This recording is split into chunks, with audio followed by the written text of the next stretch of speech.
My name is Dr. Theodore Langford. I turned 96 last April. For 43 years, I led research teams at Johns Hopkins, then consulted for institutions around the world, asking one relentless question.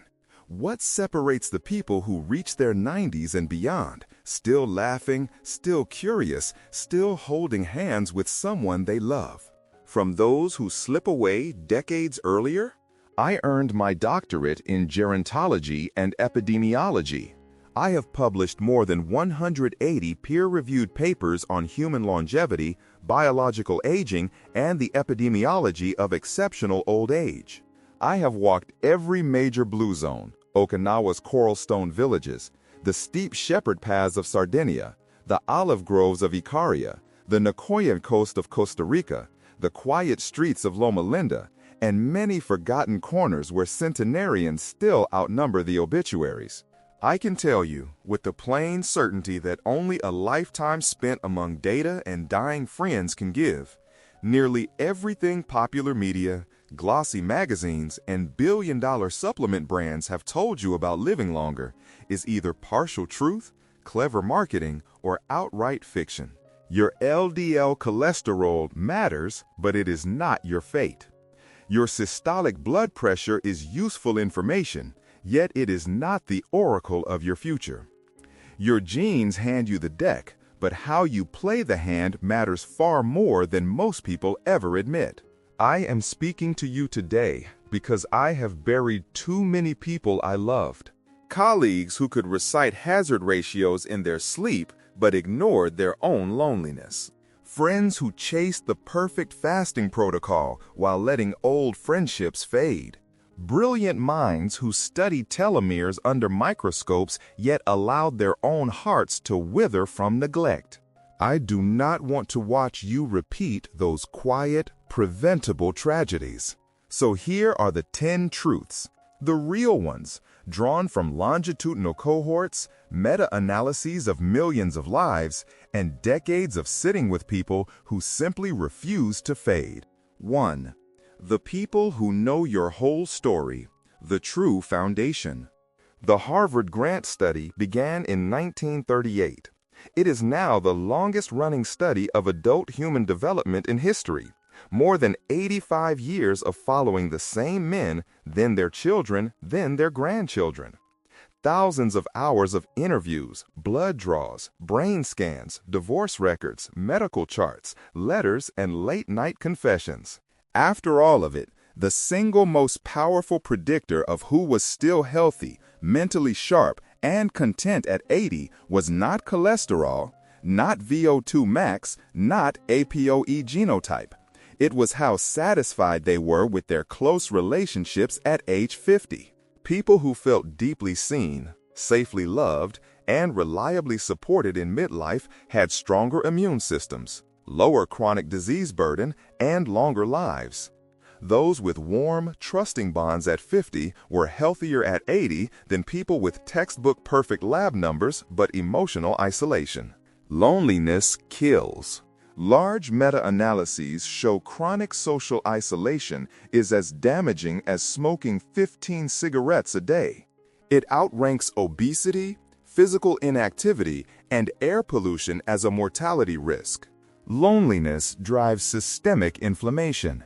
INTERL, ukine 6, and CRP stay elevated.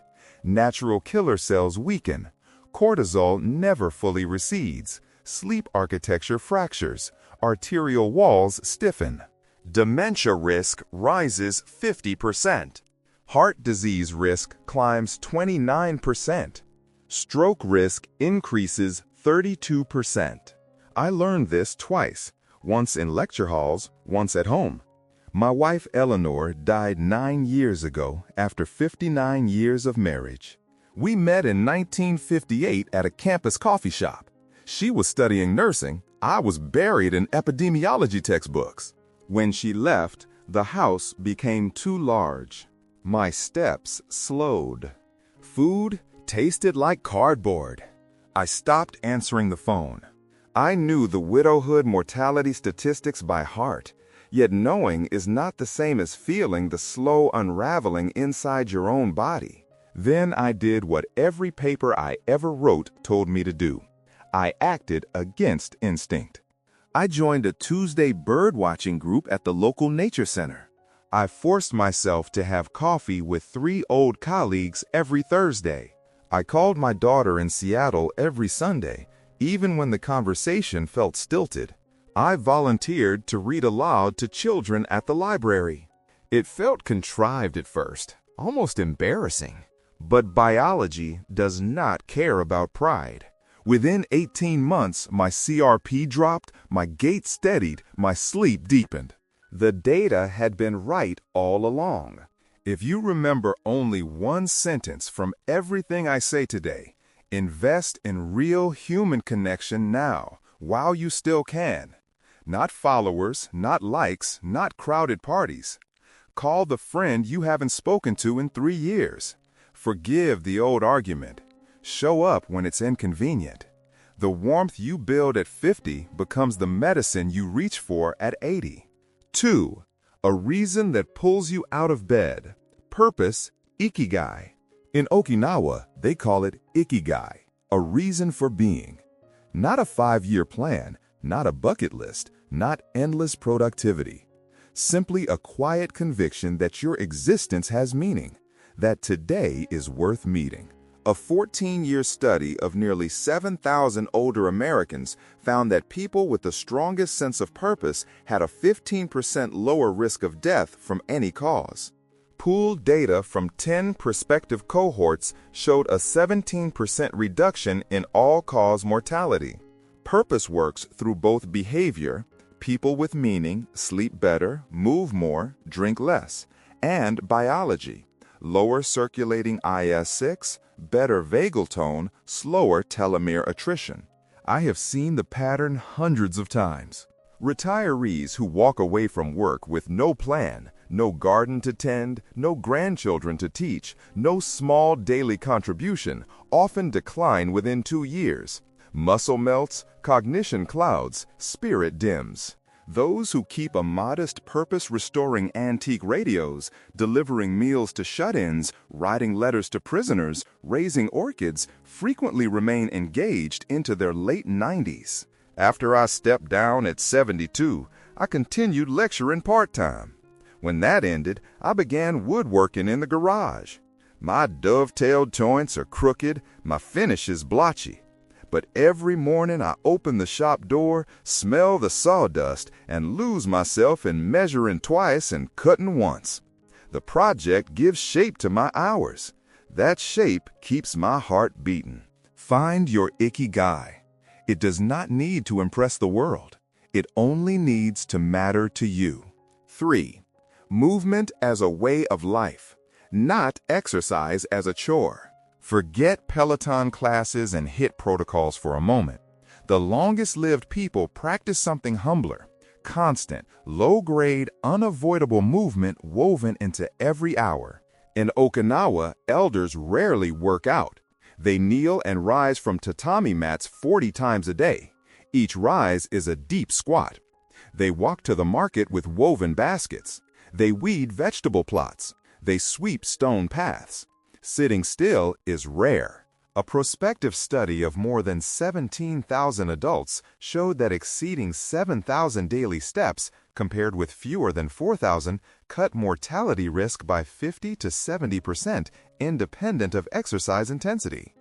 It is accumulated upright time, not heart rate zones, that protects. Modern life is a movement famine. Seated commutes, desk jobs, screen entertainment. The average adult accumulates less than 2 hours of non-sedentary activity across a 16-hour waking day. That is biologically disastrous. Reverse the design. Put the coffee maker in the next room. Walk to deliver messages instead of texting. Stand during Zoom calls. Garden. Take stairs. Make movement the default, not the exception. 4. Muscle as survival armor, not vanity muscle. Grip strength is one of the most robust predictors of all-cause and cardiovascular mortality. A global study of 140,000 adults across 17 countries found that every 5 kilograms decrement in grip strength predicted a 16% higher death risk, outperforming systolic blood pressure as a prognostic signal. Grip proxies whole body muscle mass and neuromuscular health. After 30, sedentary adults lose 3 to 5% muscle per decade. After 60, the rate accelerates.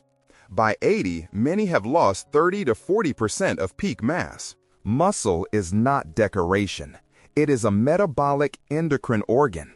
It clears glucose, secretes anti-inflammatory myokines, IL-6 and small pulses, irisin, stores branched-chain amino acids for immune crises, stabilizes joints, prevents falls. I test my grip weekly with a digital dynamometer. When the number slips, I add more rows, carries, and dead hangs. At 96, I still open stubborn pickle jars and carry bags of potting soil. That ability is not luck. It is 40 years of deliberate maintenance. 5. Metabolic grace. Beyond the scale. Metabolic health has almost nothing to do with BMI. Thin people can be insulin resistant. Heavier people can be metabolically golden. What matters is how smoothly your body processes fuel. Continuous glucose monitoring reveals astonishing inter-individual variation. The same slice of sourdough spikes one person gently, another violently. Chronic glucose excursions drive hyperinsulinemia, endothelial dysfunction, accelerated glycation, and inflammaging. Prioritize protein and fiber at every meal. They blunt postprandial spikes. Resistance training dramatically improves insulin sensitivity, often more than aerobic exercise. Minimize ultra-processed foods. They are engineered to provoke glucose and insulin chaos. 6. Living in time with your body's clocks, circadian integrity. Every cell contains a 24-hour clock. When those clocks synchronize, DNA repair peaks at night. Growth hormone surges. Glymphatic clearance of brain waste accelerates. Immune cells time their patrols. When clocks dysynchronize, jet lag, shift work, late-night meals, disease risk explodes. Cohort studies of more than 400,000 people show circadian disruption increases cancer, depression, cardiovascular events, and all-cause mortality at magnitudes comparable to heavy smoking. Glucose tolerance declines steadily across the day. The same meal eaten at 8 p.m. produces far higher spikes than at 8 a.m. My routine is monastic. Same bedtime, same wake time, bright light within 30 minutes of rising, largest meal midday, dim lights, and no screens after sunset. These are not preferences. They are non-negotiable biology. 7. Not the absence of stress, but the speed of recovery. The longest-lived people do not live stress-free lives. Many survived war, famine, loss of children, economic collapse. What distinguishes them is nervous system flexibility, rapid return from sympathetic activation to parasympathetic rest. Heart rate variability, HRV, is the best non-invasive measure of that flexibility. High HRV predicts lower cardiovascular mortality independent of traditional risk factors. Chronic stress flattens the diurnal cortisol curve, shortens telomeres, equivalent to 10 years of accelerated aging, and sustains inflammaging. Recovery practices train resilience. Vigorous exercise, slow diaphragmatic breathing, longer exhale activates vagus, brief cold exposure, meaningful rituals. After Eleanor's death, my rituals became lifelines. Dawn walks listening to birds, Thursday breakfasts with friends, reading poetry aloud in the evening. They are not luxuries. They are the nervous system's signal that the threat has passed. 8. Quieting the silent fire, controlling inflammaging. Aging is not merely the passage of time. It is the slow accumulation of cellular friction. Inflammaging, Chronic, low-grade, sterile inflammation is the common pathway to nearly every age-related pathology: atherosclerosis, type 2 diabetes, Alzheimer's, most cancers, sarcopenia. Drivers are familiar: ultra-processed diets, chronic sleep debt, prolonged sitting, loneliness, unrelenting stress, visceral fat, which secretes inflammatory cytokines, untreated periodontal disease. Suppressors are equally clear: polyphenol-rich plants, omega-3 fatty acids, regular movement, strength training, deep sleep, stress recovery, meaningful social bonds. Everything loops back to connection. The body does not distinguish between a broken bone and a broken heart. Both trigger the same inflammatory cascade. 9. The ritual of eating. Patterns, not perfection. I have eaten in every blue zone. Diets differ wildly. Sardinian shepherds eat pork and cheese. Okinawans eat sweet potatoes and seaweed. Loma Lindens are largely vegetarian. Yet the patterns are identical. Meals are social occasions, not solitary refueling. Food is eaten slowly, with conversation. Eating stops at 80% full. Hara hachi bu. The largest meal comes midday. Snacking is rare. Ultra-processed food is almost absent, not from moral superiority, but because it never entered their food culture. When industrial food arrives in these places, the longevity advantage vanishes within one generation. I eat what my grandmother would have called real food. I share it with others whenever possible. I stop before I am stuffed. Patterns trump purity every time. 10. Making friends with the end. Acceptance without fear. The most vital elders I have studied do not deny death. They do not rage against it. They accept it as the natural close of a good chapter. And that acceptance brings startling clarity. When you know your time is finite, trivial things fall away. You repair estranged relationships. You say the unsaid words. You stop postponing joy. You live each day with the volume turned up. I think of death every morning, not morbidly, but practically. I ask, if today were my last, would I spend it differently? The answer keeps me present. Every friend from my generation is gone. Eleanor is gone. Most colleagues are gone. I have held the hands of dozens of people I loved as they slipped away. The ones who left peacefully, still curious, still kind, still smiling, were those who had made peace with the horizon. I am 96. I may have 5 more years or 5 more months. What I have is today. Today, I will walk the 2 miles along the creek path. I will call my daughter and laugh about old stories. I will sand the cherry bookshelf I am building for my great-grandson. I will eat real food slowly with a friend. I will read a few pages of poetry. I will go to bed at the same hour I always do. None of this is complicated. No exotic supplements, no $10,000 gadgets, no extreme protocols. Just consistent devotion to fundamentals. Love people fiercely. Wake up for something that matters. Move your body like it's meant to move. Keep your muscle. Feed your metabolism cleanly. Honor your body's ancient clocks. Recover from stress quickly, quiet the silent inflammation, eat like a human being, and accept that every story ends. I have read thousands of papers. I have analyzed data from millions of lives. The longest, healthiest ones are not doing anything exotic. They are doing the simple things faithfully, decade after decade, while the rest of us chase shortcuts that do not exist. There are no shortcuts.